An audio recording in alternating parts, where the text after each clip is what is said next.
Guys, Ashish this side. So this is part 4 of study in Canada video series, and in this part I'm going to tell you about the admission process in Canada, intake seasons, course options and eligibility criteria. So with this video you will have complete clarity on when you should apply, which all courses, and what is the criteria for admission, and most of the important details that you should know about. So now first let's understand what are the intake seasons and the deadlines. So the session starts mainly in September and January, but some institutions also take intakes in May, July and October. So just check with the particular institution you are applying to. Second is the major intake season for the top courses in Canada is September, right? While the minor intake season is January, which is meant for a fairly small number of courses. So primarily you should focus on September, secondly on January. Third is you should start your admission process around 6 months before the application deadline. So in case the application deadline is say July or August, then start in January or February for making sure that you are on time. Okay. Next is typically most universities have 3 deadlines from October to January. It is up to the convenience of the students which deadline to aim for, so that you can surely look forward as per your application progress and as per the university guidelines. Next is you should be done with your language and aptitude test 3 months before the deadline. The last 3 months should be dedicated to filling out application form properly. So make sure you focus on application form in the later part and complete your language and test everything in advance. It is essential to ensure that complete application procedure along with the appearing for interview and visa application procedure should be completed by June or July for September intake. So I guess with all this you have complete understanding on the intakes and deadlines and everything, and make sure you focus on time. The main intake season is fall. It depends on what course you are looking to pursue. If you are looking to get admission into vocational courses, then some courses may have admissions open in January, May or July as well. So all in all, it is September is the major intake, January minor intake, then admissions are open throughout the year in various institutions. So check with particular institute you are looking forward to.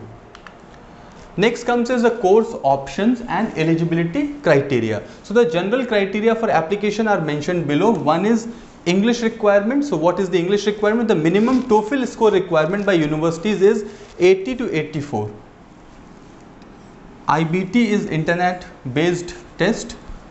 So TOEFL is in 2 editions, IBT and IBT home editions. Just make sure that you check with the university or country whether they are accepting the IBT home edition or just IBT. Now most university and colleges accept equivalent IELTS and PT academic scores. So that also you can check. So TOEFL is primarily accepted, and then IELTS and PT are also accepted. So maybe in case of applying to multiple countries, you may be giving PT or IELTS, then just check with the university on what they are accepting.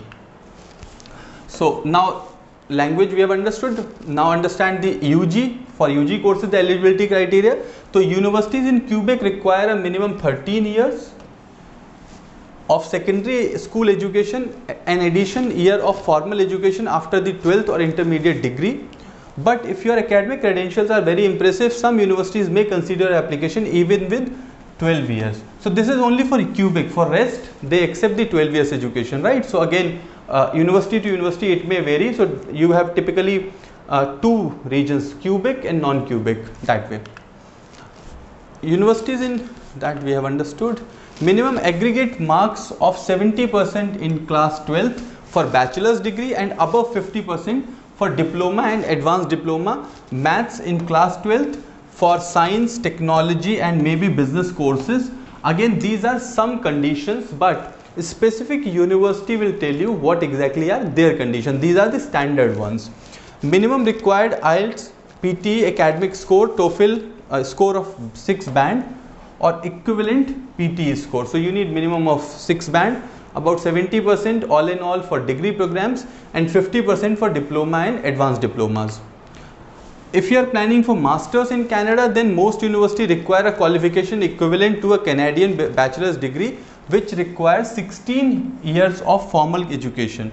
It would mean another year of education after an Indian bachelor's degree, or a 4 years bachelor degree like BE, BTech or such courses. Again, this is a standard procedure. Check with the university or go to their website and check their eligibility criteria on and how you can fulfill that. Then comes is the IELTS and PTE score. So for masters you need 6.5 bands, for PG diploma and 7 bands for a master's degree. Okay, some universities accept equivalent PTE scores too. Again, check for TOEFL also what exactly score. Relevant work experience.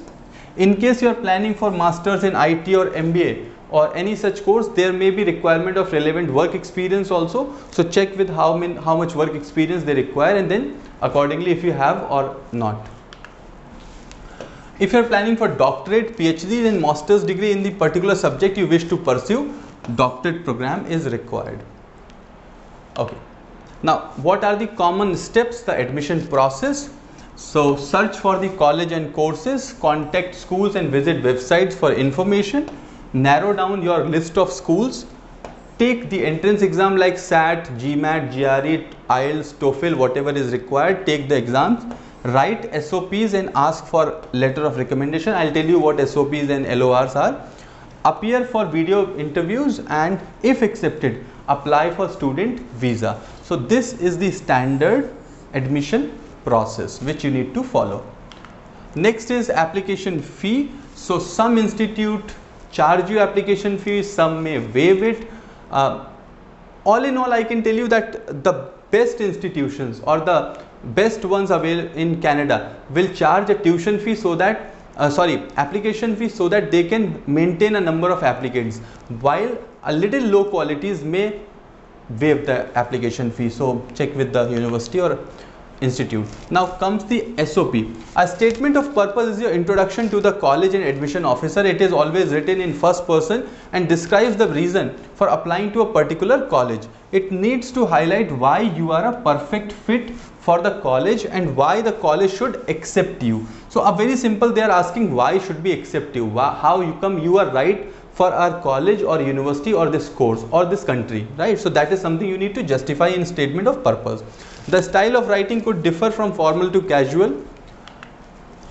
Next comes is essay. So essay are also required to be submitted by prospective students. So essay is basically they ask you so that check your writing skills and your analytical skills. So essays, common topics can be career aspirations or strengths and weaknesses, skills, experiences, reasons for considering a particular school. So this is essay.